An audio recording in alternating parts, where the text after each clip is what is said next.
Hello, this is Microphone Media. Please like, subscribe, and share. Thank you. Hello, this is Microphone Media. Please like, subscribe, and share. Thank you. ሰላም ጤና ይስጥልኝ እንደምን ዋላችሁ እንደምን አደራችሁ በመላው ዓለም ላይ ያላችሁ አድማጮቻችን ሰላም ለእናንተ ይሁን። ይህ ማይክሮፎን ሚዲያ ነው። ለማይክሮፎን ሚዲያ አዳዲስ የሆናችሁ ደግሞ እንኳን ደህና መጣችሁ እያልን የሁሉ ጊዜ አድማጮች የቤተሰባችን አካል ሆናችሁ እንድትቀጥሉ ሰብስክራይብ ያላደረጋችሁ ሰብስክራይብ አድርጉ፣ ላይክ እና ሼር በማድረግም አባላችን እንድትሆኑ እንጠይቃችኋለን። አድማጮቻችን እንግዲህ ዛሬ ለየት ያለ ፕሮግራም ነው ይዘንላችሁ መጥተን ያለነው። እንደምታዩት ያላችሁ በጣም ተወዳጆቹና ከሀቅ ጋር የወገኑትን ኢትዮ ፎረሞች የት ነው ያሉት ብላችሁ ብዙዎቻችሁ ጠይቃችኋል። ለኛ የጠየቃችሁ ብቻ ሳይሆን መላው የኢትዮጵያ ሕዝብ ይጠይቅም አይገርምንም። ይሄ ጽኑ የሆነ አቋማችን ነው። ይህንን መቼ እንዳስታወሰኝ ታውቃላችሁ? አሁን በዚች በ5 ቀን 6 ቀን የላካችሁልን ያኔ ታስረው እያለ እየተሰቃዩ እያለ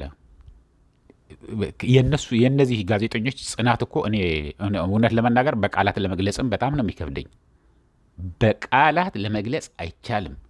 ያ ሁሉ በደል ያ ሁሉ ችግር እየደረሳቸው ሲታሰሩ፣ ሲፈቱ፣ ሲገረፉ ምን ሲሉ አሁንም መልሰው እዛ ሆነው ይሰሩ ነበር። አንወጣም ከኢትዮጵያ። አበበ ባዩ ትዝ ይለኛል ወጥቶ አንድ ፕሮግራም ሰርቶ ሲናገር በቃ እኛስ በሰላም ሆነን መስራት ነው የምንፈልገው፣ ሀቁን ነው መናገር የምንፈልገው፣ አትንኩን አነካችሁም ብለው ሲያወጡ ከዛ በኋላ አስረው ስንት እንዳሰቃዩዋቸው ከህይወትም እንደተረፉ ከሞትም እንደተረፉ እናውቃለን። ግን ህዝቡ በጣም ብዙ እየጠየቀን ነው።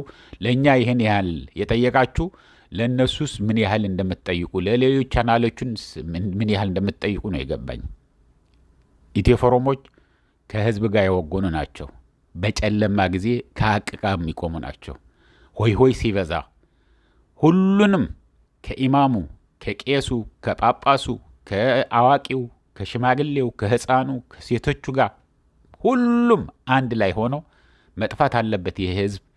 ይሄ ቀን ህጅብ ነው፣ ይሄ አረም ነው፣ ይሄ ካንሰር ነው እየተባለ ህዝብን እንደ ህዝብ ለማጥፋት ታሪኩንም የጻፈው እንኳን እሱ ይቅርና ታሪኩንም መጥፋት አለበት ብለው በሚነገርበት ጊዜ ከሀቅ ጋር ቆመው ከህዝብ ጋር የቆሙ ናቸው። ትግራይ ላይም አማራ ላይም ሁሉም ብሔር ብሔረሰብ አፋሩም፣ ሶማሌውም፣ ኦሮሞውም 80 ምናምን ብሔር ብሔረሰብ አለ። ከህዝብ ጋር ቆመው ለህዝብ ለሀቅ የሚሰሩ ሰዎች ናቸው እነዚህ። ስለዚህ ብትጠይቁ አይገርመንም ነው የምንለው ያለ ነው። ምክንያቱም እነዚህ ሰዎች ሊተካ የሚችል የለም። የኢትዮጵያ ቴሌቪዥን ሚዲያዎች ትልልቆቹም አንድ ነገር ቢለጥፉ 20 ሰው አያየውም። የእነሱ ግን በአንዲት ደቂቃ ውስጥ 10,000 ሲገባ ታዩታላችሁ። ለምን? ሀቅ ስለሚናገሩ ነው። ሀቅ ከያዝክ ምን ያህል ሰው እንደሚከተልህ ምን ያህል ሰው እንደሚወድህ በተለይ ደግሞ ያ የሚገፋውን ሊያሳስርህ ሊያሰቃይህ ህይወትህም ልታጣ የምትችልበትን ነገር ስትሰራ እያወቅከው ስትሰራ ከሱ ጋር ስትወግን ምን ያህል ህዝብ እንደሚደግፍህ ነው የሚያሳየው። ስለዚህ የምትደውሉ የምትጽፉ የምትጠይቁንን የት ነው ያሉ ኢትዮ ፎረሞች ብላችሁ የምትጠይቁትም እመኑኝ እኛም የት ነው ያሉት ብለን እንጠይቃለን። በተቻለን መጠን ደግሞ እንደ ሚዲያ ደዋውለን ምን ብለን ያው መልሱን ለማግኘት እንሞክራለን እንጂ እንጠይቃለን። ምክንያቱም እነሱን ሊተካ የሚችል በእኔ አስተያየት እንደ ማይክሮፎን ሚዲያም እንደ ራሴም በእኔ አስተያየት ኢትዮ ፎረምን የሚተካ በሀቅ የሚሰራ ከህዝብ ጋር የወገነ ሚዲያ እስካሁን ኢትዮጵያ ውስጥ የለም። 4 ነጥብ እንደ ሚዲያ ይዤ ነው ከማንም የበለጠ ከሀቅ ጋር ቆመው ወግኖ የሚሰሩ እነዚህ ጋዜጠኞች ናቸው። ሁሉንም በማስረጃ የተደገፈ የሚናገሩት። ስለዚህ ኢትዮ ፎረሞች እውነት ለመናገር አዋርድ ዊን ያደረጉ ናቸው። ህዝብ በጣም ነው የሚወዳቸው። አማርኛ ይቻልም አይቻልም እነሱን የማያዳምጥ የለም። አብይ አህመድ ትልቁ ይህንን ሀቅ ነው የምነግራችሁ። ይሄ በትክክለኛው ነው የምነግራችሁ። በትክክለኛው የተባለ ነው የምነግራችሁ ማለት ነው። አብይ አህመድ ኢትዮ ፎረምን ሳያዳምጥ አይተኛም ብለዋል። ይሄ የተረጋገጠ ነገር ነው የምነግራችሁ። እንደ ኢትዮ ፎረም የፈለገ በሉ የታጠቀም በሉ የፖለቲካ ሰውም በሉ አዋቂም በሉ ምናምን እንደ ኢትዮ ፎረም አብይ አህመድን የሚያስፈራ የሚያንቀጠቅጥ ማንም እንደሌለ ነግረውናል። ከዚህ በፊት የዛሬ ዓመት አፕሎድ አድርገናል አንድ ቪዲዮ ዋና አብይ አህመድ የሚጠላው ማን ነው በሚል ምክንያቱም በተነገረን መሰረት ማለት ነው ከ4 ኪሎ በተነገረን መሰረት አብይ አህመድን በጣም የሚፈራው ማን እንደሆነ ነግረውን እኛ ቪዲዮ ሰርተናል። እዩት ማይክሮፎን ሚዲያ ላይ አድማጮቼ። ቁጥር 1 ነው የሚያንቀጠቅጠው። ለምን ጎልጉሎ ነው የሚያወጡት። ሶርስ አላቸው፣ ምንጭ አላቸው። እስከነ ማስረጃው እስከነ መረጃው ነው የሚያቀርቡት። ሁሉንም የየራሱ ከዛም ቀንጭቦ ከኢትዮ ፎረም አድርጎ ከምን አድርጎ ነው ቪዲዮዎች የሚሰሩ ትልልቅ የምትሏቸው ሌሎቹ ትዝ ይለኛል የኢትዮ 360 እንደዛ እያደረግን ነበር የምንሰራው። የኢትዮ ፎረሞችን አዳምጠን ከዛ በኋላ ቀየር አድርጎ ነው ሀብታሙ የሚሰራው ብላ ኢየሩስ ስትናገር ትዝ ይለኛል። ማንም ሚዲያውን የምነግራችሁ ማንም ሚዲያ ኢትዮ ፎረም ካወጣው ኮሽን የሚያደርገው ነገር የለም። ሀቅ ነው ወይ ከየት ነው ያገኙት ምናምን አርእስቱ ካየህ ራሱ ኢትዮ ፎረም ያየ ሰው የሚሰራው በሙሉ ማስረጃና መረጃ ሳይኖረው ሁሉንም ነገር ሳያረጋግጥ አያቀርበው። በጭንቅ ጊዜ ከአዲስ አበባ ሁሉ ተባረኩ ትግራይ ሄዶ ይሰራ ነበር። ትግራይ ፎረም ብለው ስንት ጊዜ እኔ እንጃ 5-6 ጊዜ ታስረው ነው የተፈቱት። አበበ ባዩ ከሞት ነው የተረፈው። ቅጥቅጥ አድርገው እዛ አስረው አዲስ አበባ ወስደው እዛ ቱሉ ዲምቱ አካባቢ ነው የጣሉት። ሰባብረው አንድ ነገር ብትናገር ብለው ያልደረሰባቸው ለህዝብ ሲሉ ያልደረሰባቸው ስቃይና መከራ የለም። አሁን አውሮፓ ነው ያሉት። ደህንነታቸው በጤንነታቸው በምናቸው ምንም ነገር እንደማይኖር ተስፋ አደርጋለሁ። ግን እንደምን ጠይቀን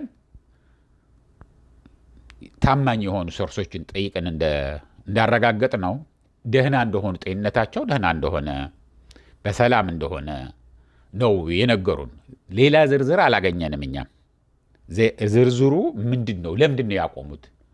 ምክንያቱም እንዳሁን ኢትዮጵያ እንዳሁን ደግሞ መስቀለኛ መንገድ ላይ የሆነችበት ጊዜ የለም። እንደ ኢትዮ ፎረም የመሳሰሉት ሚዲያዎች ያስፈልጓታል። ለምንድን ነው ኢትዮ ፎረም በጣም ብዙ ምንጮች አሉት። ሌላው ሚዲያ የማያገኘው ብዙ አምነው ከአብይ አህመድ ጋር ውለው የአብይ አህመድን ምስጢር አውጥተው የኢትዮጵያ ቴሌቪዥንና ሬዲዮ ሳያወጣው ኢትዮ ፎረም ነው የሚያወጣው። ከኢትዮ ፎረም ሰምተው ደግሞ ሁሉንም ሚዲያ እንደነገርኳችሁ እንደ ኢትዮ 360 ሰገነትም ምናምንም በሉት እንደሚያደርገው ማለት ነው። ያው ዝም ብለህ ፍጥር አድርገህ አታደርገውም። አንዱ ሪፖርት ካደረገው ከሱ ነው የምትወስደው። ስለዚህ ኢትዮ ፎረሞች በአሁኑ ጊዜ በጣም የምትፈለጉበት ጊዜ ነው። የት ነው ያላችሁ? ህዝብ እየፈለጋችሁ ነው። በጣም ጠያቂ በዝተዋል። እርግጠኛ ነኝ ለእናንተም ብዙ ይጽፉላችኋል፣ ይጠይቋችሁ ይሆናል። ግን ለእኛ ይህን ያክል ህዝቡ ተጨንቆ ማይክሮፎን ሚዲያ ኢትዮ ፎረም የትን ምንነካቸው የት ነው ያሉት? በተለይ አበበ ባዩ ቆይተዋል ከመጣ ያየ ሰውም አንዲት የበቀደም ነው የለጠፈው እንጂ ሌላ የለጠፈው ነገር የለም እያላችሁ ብዙዎቻችሁ ደውላችሁልናል። በተቻለ መጠን ደግሞ በስልክም ስትደውሉ ምናምን እየነገርናችሁ ነበር። አሁን እንደ ሚዲያ ወጥተን ይኸው ለሱ ብቻ አጠር ያለ ቪዲዮ ሰርተን የት ነው ያላችሁ ያየ ሰው ሲመልስ አበበ ባዩ ውጡና ለህዝባችሁ እንደዚህ ስለሆነ ነው በትክክለኛው እንመጣለን ብላችሁ እንድትነግሩን ነው የምንፈልገው። ስራችሁ እንድትቀጥሉ ነው የምንፈልገው። አሁን ኢትዮጵያ ነፃ የምትወጣበት ጊዜ ነው። ሐቁን የውስጥ ያለውን በሙሉ አውጥታችሁ ሪፖርት አድርጉ። ማንኛውም ሚዲያ ሪፖርት ሲያደርገው ሰው እውነት ነው የት ነው ያገኙት ምናምን ይላል። እናንተ ሪፖርት ካደረጋችሁት ግን ህዝብም ያምናል፣ ህዝብም ያነሳሳል። ከሐቅ ጋር ቆማችሁ ነው የምትናገሩት። ወገንተኝነት የላችሁም። ወገንተኝነታችሁ ለህዝብ ነው። ስለዚህ ለዚህም ነው ህዝቡ በጣም 10 ጊዜ የሚጠይቀን ያለው። እንደ ሚዲያም እንደ ራሴም እውነት ለመናገር በየቀኑ እናንተ የምትለጥፉት ከሳልሰማ ቀርቼ አላውቅም። የፈለገ ነገር ጉዳይ የሚኖረኝ ኢትዮ ፎረም ካወጣ ያየ ሰው ሽመልስም ጠዋት በአሜሪካ ማለት ነው። ጠዋት ነው ከአውሮፓ ነው ያሉት እነሱ ከአውሮፓ የሚያስተላልፉትን። የአበባባይ ደግሞ ማታ ማታ ሳልሰማቸው አድሬ አላቅም። የፈለገ ሌላ ሚዲያ ባልከታተል እንኳን ሁለቱንም ያየሸውም ያበበም ሳልሰማ አላድርም። ይህንን ያክል ነው የምናምናችሁ፣ ይህንን ያክል ነው የምንወዳችሁ። ታስራችሁ እያለም ሁል ጊዜ በየቀኑ ቪዲዮዎች እየሰራን ነፃነት፣ ፍትህ ለኢትዮ ፎረሞች እያልን ብዙ ቪዲዮዎች ሰርተናል። ሂዳችሁ ማየት ትችላላችሁ። ስለዚህ ኑሩልን፣ ወጥታችሁ እንድትናገሩ ነው የምንፈልገው። ህዝባችሁን አስተባብሩ። ከዛ በኋላ ሰላም እንዲፈጠር ነው የምንፈልገው። ይህንን እያልኩ አድማጮቼ ለአሁን ይህንን ያለን ሆፕፉሊ ይደውሉልናል። አሁን ያው ስልካችን ሁልጊዜ ስለምንለጥፍ ይታወቃል። ካሳወቁን ደግሞ ወዲያው ለእናንተ እንነግራችኋለን። ሆፕፉሊ ደግሞ ለእኛ ቀጥታ ባይሆንም ለእናንተ በቀጥታ አጠር ያለ ቪዲዮ ሰርተው እዚህ ነው ያለ ነው እንዲህ እያደረግን ነው እንደዚህ ስለሆነ ነው። ምክንያቱም የሰው ልጅ ብዙ ነገሮች አጋጣሚዎች አሉ። እኔ ሆን ብለው ዝም ብለው ይጠፋሉ ልል አልችልም። ምክንያቱም ትታመማለህ፣ የሰው ልጅ ነህና የሆነ ችግር ሊገጥምህ ይችላል። ብዙ ነገሮች አሉ። አሁን እንዲህ ሊሆን ይችላል ምናምን ማለት አልፈልግም። ትክክለኛው ከሰማን ግን ወደ እናንተ እናመጣዋለን። ይህንን እያልኩ አድማጮቼ ለአሁን እዚህ ይበቃኛል። እስከሚቀጥለው ጊዜ ድረስ ሰላም፣ መልካሙን ያሰማን። ስለ ኢትዮ ፎረሞች እንደ ትልቅ የኢትዮጵያ ሀብት ናችሁ እናንተ። በተለይ በዚህ በጨለማ ጊዜ እንደናንተ ከህዝብ ጋር ያቆመ የለም። ታሪክ እያስታወሳችሁ ይኖራል ለዘላለም። እውነት ለመናገር ቻው።